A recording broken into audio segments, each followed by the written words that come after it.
ओम नमो भगवते वासुदेवाय। ओम नमो भगवते वासुदेवाय। ओम नमो भगवते वासुदेवाय। ओम नमो भगवते वासुदेवाय। नारायणं नमस्कृत्यं नारायणं नमस्कृत्यं नरं चैव नरोत्तमं नरं चैव नरोत्तमं देवीं सरस्वतीं व्यासं देवीं सरस्वतीं व्यासं ततो जयमुदीरयेत्। ततो जयमुदीरयेत्। नष्टप्रायेषु अभद्रेषु नष्टप्रायेषु अभद्रेषु नित्यं भागवत सेवया नित्यं भागवत सेवया भगवति उत्तम श्लोके भगवति उत्तम श्लोके भक्तिर्भवति नैष्ठिकी। भक्तिर्भवति नैष्ठिकी। ग्रंथराज श्रीमद् भागवतम की।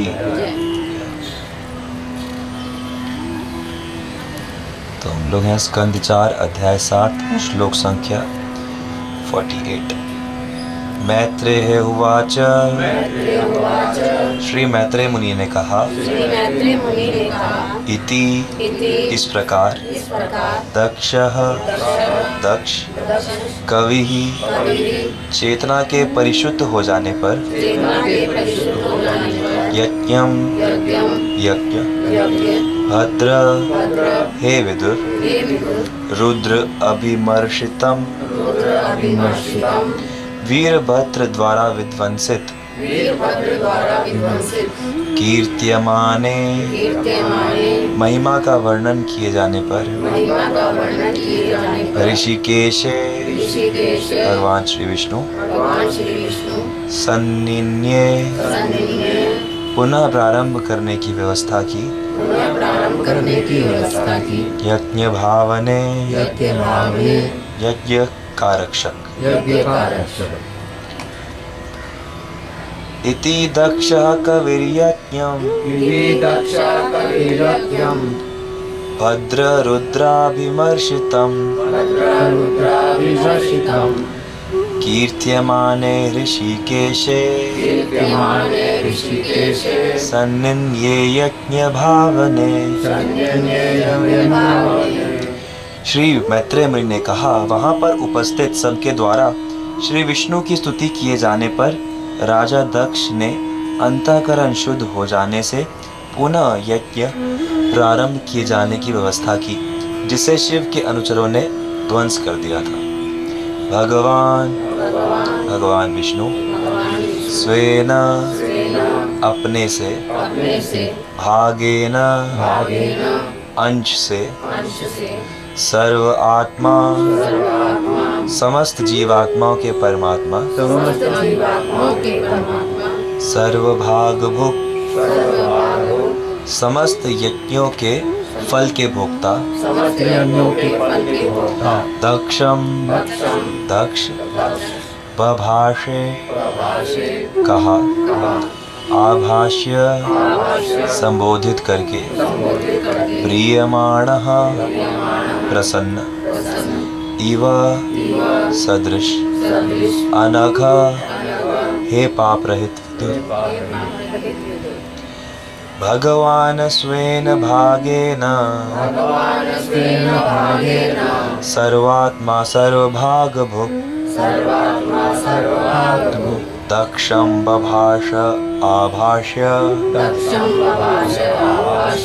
प्रियमाण इवानघ। श्री मैत्रेय मुनि ने आगे कहा, हे पाप रहित विदुर, भगवान श्री विष्णु ही वास्तव में समस्त यज्ञों के फल के भोक्ता है। फिर भी समस्त जीवात्माओं के परमात्मा होने के कारण वे अपना यज्ञ भाग प्राप्त हो जाने से प्रसन्न हो गए। अतः उन्होंने प्रमुदित भाव से राजा दक्ष को संबोधित किया।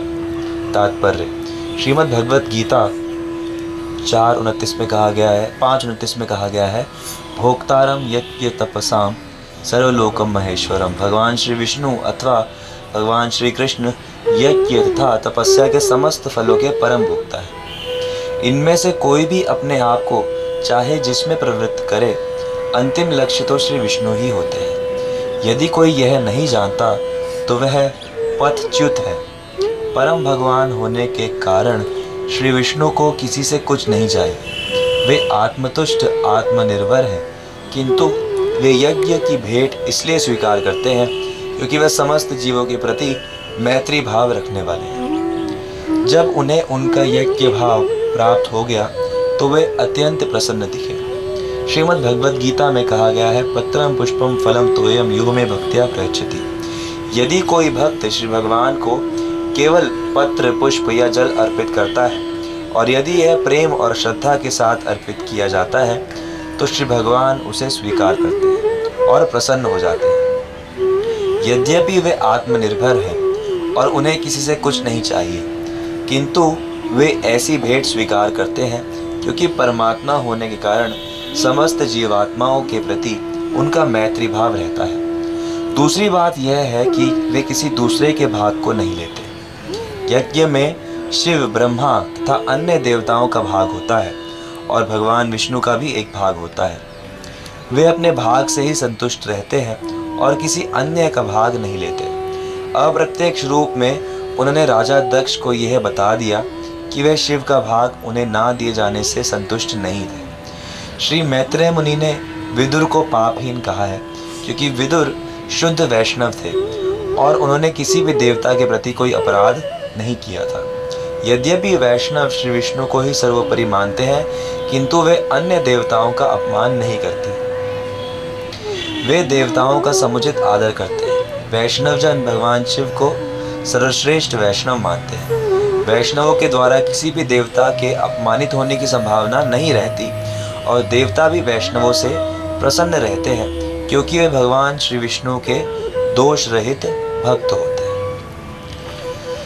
तो देवताओं के संबंध में वैष्णवों का व्यवहार कैसा है, तो श्रीमद् भागवतम में ही आता है कि मोक्षो घोर रूपान हित्वा भूत पति न था नारायण पराशांत ना कुतश्चन बिभ्यते। कि जो भगवान नारायण के भक्त हैं वो क्या करते हैं कि अलग अलग भगवान के देवताओं के जो हैं, जो कि भगवान के ही अंडर काम कर रहे हैं, उनके बड़े घोर घोर रूप भी हैं। जैसे भगवान शिव का रूप है तो भगवान शिव का रूप देखने में अजीब लगेगा, सांप लपेटे हुए हैं और राख मिली हुई है। और भगवान शिव तो शिव है, उसके अलावा और ऐसे कितने देवताएं हैं जिनको क्या क्या चढ़ता है। किसी देवता को शराब चढ़ती है, किसी देवी देवता के आगे बलि दी जाती है। तो ये सब थोड़े देखने में जो रूप है वो घोर विकराल थोड़े भयानक से लगते हैं। तो इन सब रूपों को भी देखते हुए भगवान का जो भक्त है वो किसी का अनादर नहीं करता, क्योंकि वो ये समझता है कि ये सब देवी देवता जो है ये भगवान के जो सृष्टि चल रही है उसको संयोजित करने के लिए, उसको नियमित करने के लिए भगवान की सेवा में लगे हैं। तो इसलिए बिना किसी का अपमान किए वो जो है वो भगवान की भक्ति करता है। जैसे ब्रजवासियों का भी उदाहरण आता है कि ब्रजवासी इंद्र का कभी अपमान नहीं करते थे, इंद्र की पूजा करते थे, सभी देवताओं की, जिसको जैसे, हालांकि वो सब थे विष्णु भक्त, उनका अल्टीमेट भक्ति वो विष्णु जी की करते थे, लेकिन जब जिस देवता की जो पूजा करनी होती थी वो करते थे। वो तो भगवान ने विशेष रूप से इंद्र का मान भंग करने के लिए ऐसी लीला की कि इंद्र की पूजा बंद करो। उसमें भी सबको था कि करें या ना करें, पर भगवान के भक्त जो होते हैं वो सभी देवताओं का इस प्रकार से सम्मान करते हैं, क्योंकि वो जानते हैं कि हर जगह परमात्मा रूप से भगवान ही सब कुछ स्वीकार करते हैं, किसी का अपमान नहीं करते, लेकिन पूजन जो है वो एकनिष्ठ होकर भगवान कृष्ण का ही करते हैं, विष्णु का ही करते हैं और उसी से वो भगवान को प्रसन्न करते हैं। और भगवान, जैसे यहाँ पर रूपा जी ने बहुत अच्छे से बताया कि भगवान को हमसे कुछ चाहिए नहीं। आत्मारामश्च मुनियो निर्ग्रंथे उरुक्रमे, कि जो मुनि भी आत्माराम हो जाते हैं, मतलब संसार में भी ऐसे लोग होते हैं जो कि आत्माराम हो जाते हैं। आत्माराम यानी कि उन्हें संसार से कुछ नहीं चाहिए। जैसे महाराज जनक का उदाहरण आता है कि महाराज जनक को विदेह कहा जाता है। विदेह यानी कि शरीर से उनकी सुध बुध, मतलब सुध बुध का मतलब आसक्ति नहीं है, शरीर के किसी भी वस्तु से उनकी आसक्ति नहीं है। इसका एक बहुत सुंदर उदाहरण भी आता है कि वो अष्टावक्र मुनि के यहाँ कथा सुनने जाते थे, तो एक बार जो उनके शिष्य थे वो बहुत ही व्याकुल हो गए, चिढ़ने लगे कि अरे महाराज आप महाराज जनक का इतना सम्मान क्यों करते हैं, और वो तो राजा है और हम सब कुछ छोड़ के आपके साथ आश्रम में रहते हैं, लेकिन हमें वैसा व्यवहार नहीं मिलता आपसे। तो समझाने के लिए कहते हैं, एक लीला करते हैं कि एक दिन कथा चल रही थी तो समाचार आता है कि अरे वहाँ आश्रम में आग लग गई है, सबके कपड़े जल रहे हैं, सब हो रहा है। तो ये सुनते ही सारे के सारे जो वहाँ ब्रह्मचारी शिष्य थे वो सब भाग जाते हैं कि अरे बचाओ, कैसे जल रहा है, कपड़े बचेंगे नहीं, कैसे होगा, क्या होगा। तो कथा जो चल रही थी सब कथा छोड़ के भाग जाते हैं। तो वहाँ जाते हैं, सब देखते हैं आग लगी नहीं थी, बस अफवाह थी। तो लज्जित होकर आ जाते हैं वापस कि हाँ ठीक है, कथा सुन रहे हैं। उसके बाद कुछ दिन बाद ऐसा समाचार आता है कि महाराज आपके राजमहल में आग लगी है। तो महाराज सुनते हैं और वो चुप हो जाते हैं कि अभी आगे कथा करेंगे। तो उनसे पूछते हैं कि अरे आपके महल में अग्नि का प्रकोप है, सब जल जाएगा, सब राख हो जाएगा, आप जा क्यों नहीं रहे। कहते हैं वो महल जो है वो इस कथा से ज़्यादा मूल्यवान थोड़ी है, वहाँ पर और लोग होंगे, वो जाने वाले हैं, वो देख लेंगे, लेकिन अभी क्योंकि मैं कथा श्रवण कर रहा हूँ और आप मेरे गुरु सामने बैठे हैं, तो यही परम है, यही विशेष है। तो उन्हें विदेह कहा जाता है कि शरीर की किसी भी चीज़ से उन्हें कोई आसक्ति नहीं। लेकिन जब सीता जी का विवाह होता है और जब जा रही होती है तो वो गले मिलके फूट के रोते हैं। हालांकि उन्हें संसार की किसी चीज़ से आसक्ति नहीं है, लेकिन ये जो प्रेम है ये संसार का जो व्यवहार है उससे बहुत ऊपर है। तो भगवान का व्यवहार इसी लेवल पे होता है कि वो उनको कुछ चाहिए नहीं, ज्ञान की सीमाओं में वो सबसे श्रेष्ठ है। और ज्ञान क्या कहता है, ज्ञान ये कहता है कि भैया हम आत्मा है और हमें किसी चीज़ की आवश्यकता ही नहीं है, हम तो अपने आप में आनंद है। लेकिन ऐसा होने पर भी जो प्रेम है वो ज्ञान से ऊपर होता है, और इसीलिए भगवान भक्तों से प्रेम स्वीकार करते हैं। हालांकि उन्हें कुछ नहीं चाहिए, लेकिन भक्तों को आनंद देने के लिए वो भक्तों से चीज़ें स्वीकार करते हैं और प्रसन्न होते हैं। और भक्त भी ये जानते हैं कि भगवान को कुछ नहीं चाहिए, लेकिन भगवान को प्रसन्न करने के लिए वो भगवान के लिए कुछ करना चाहते हैं, सब कुछ उनको समर्पित करते हैं। तो ऐसा प्रेम का संबंध होता है भगवान और भक्तों के बीच में कि दूसरे की प्रसन्नता के लिए दूसरे की सेवा की जाती है और दूसरे की प्रसन्नता के लिए दूसरे से सेवा ली जाती है। कई बार ऐसे भगवान भी सेवा करते हैं भक्तों की। अर्जुन का रथ चलाते हैं भगवान, तो अर्जुन इसीलिए चलाने देते हैं कि हाँ इस भगवान को इससे प्रसन्नता हो रही है। वो उसमें उनको नहीं चाहिए कुछ कि भाई मेरा रथ चलाने वाला कोई आ जाए।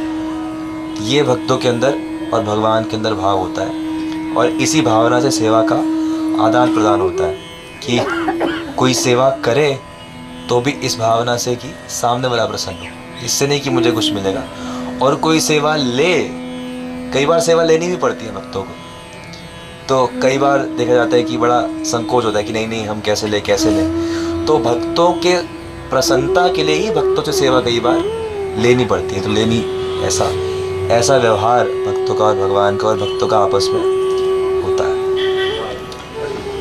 कृतराज भागवतम की किसी कोई प्रश्न? एक तो ये आया दूसरे देवताओं की जैसे बताई है, गोपियों में शायद कात्यायनी की पूजा की थी। कहाँ पे?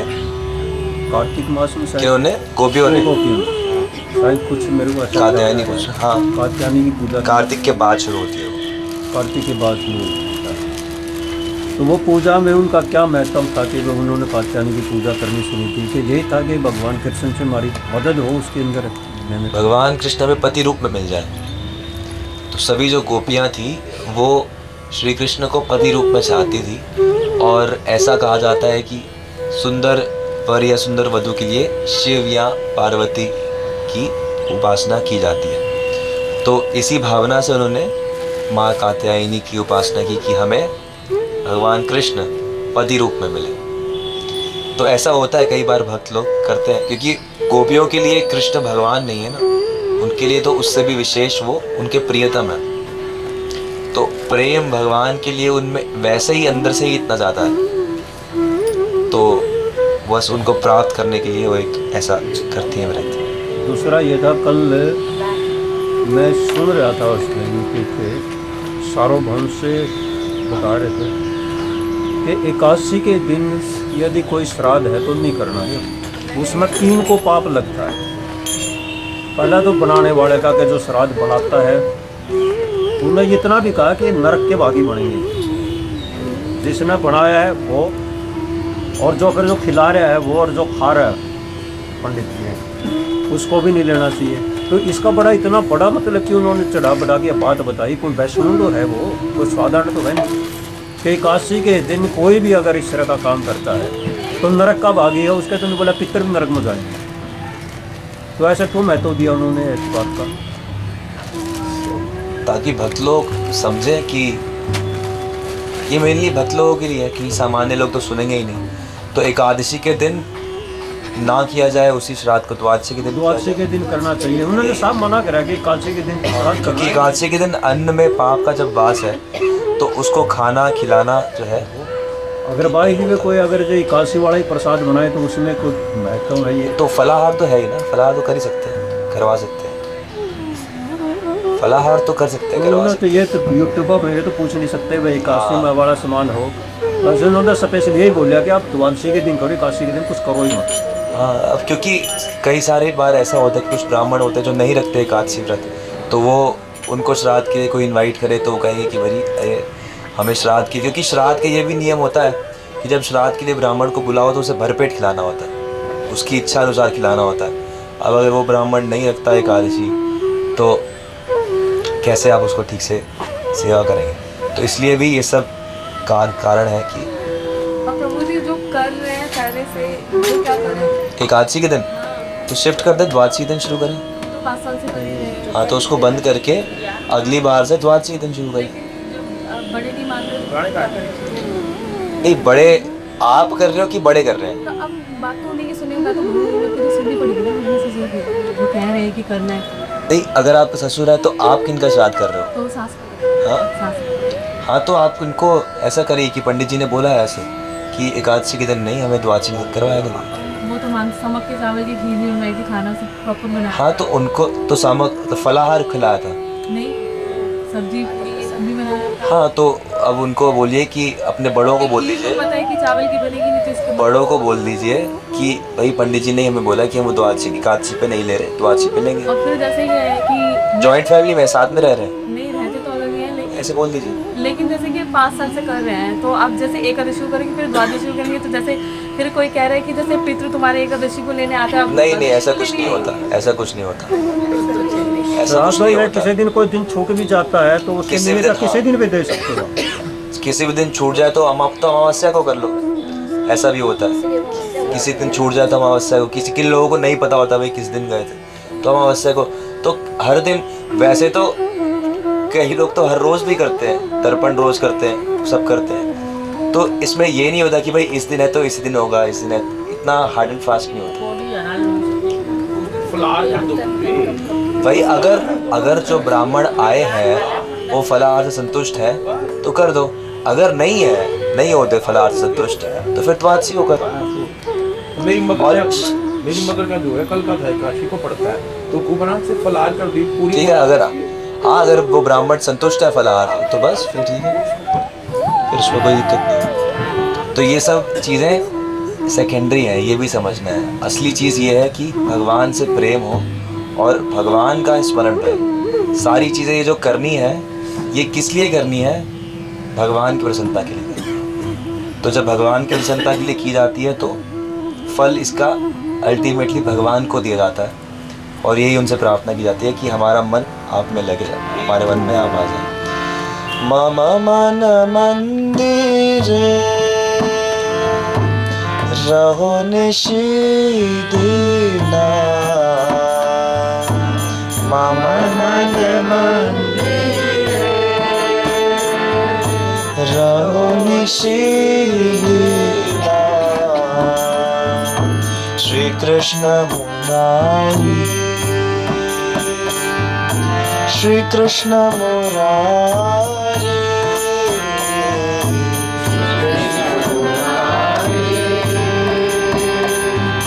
श्री कृष्ण मुरारी। कृष्ण मुरारी, श्री कृष्ण मुरारी, श्री कृष्ण मुरारी,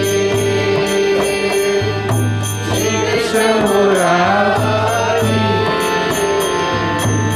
भक्ति प्रीति माला चंदा, भक्ति प्रीति माला चंदा, भक्ति प्रीति माला चंदा, भक्ति प्रीति माला चंदा।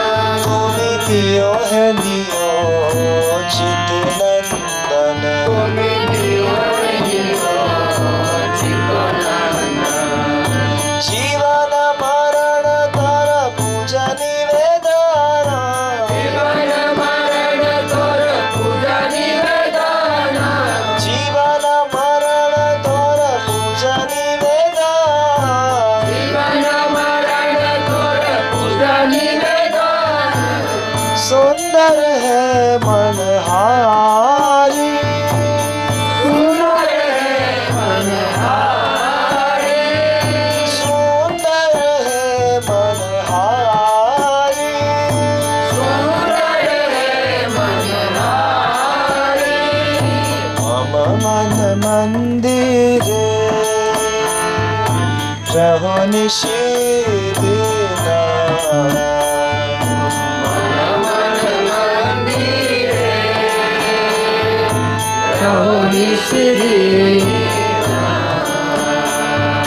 श्री कृष्ण मुरारी,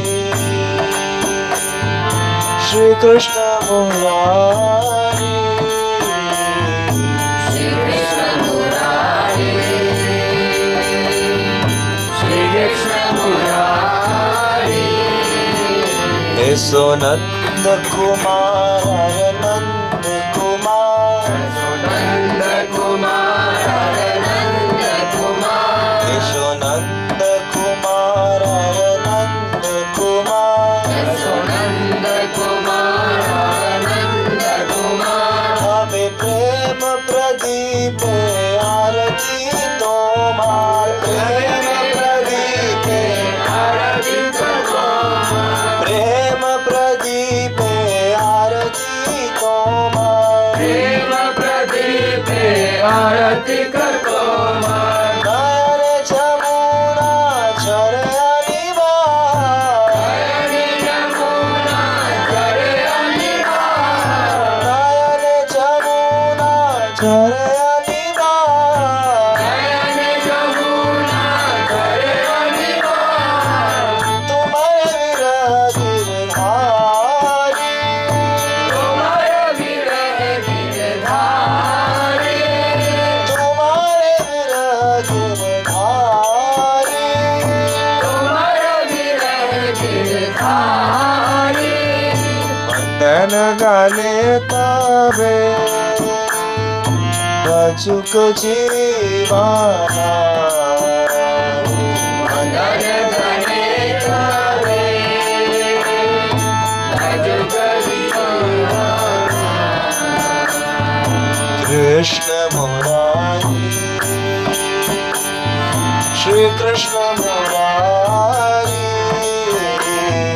कृष्ण मुरारी, श्री कृष्ण मुरारी। मम मन मंदिरे रहो निषेधना, मम मन मंदिरे रहो निषेधना। कृष्ण मुरारी, श्री कृष्ण मुरारी,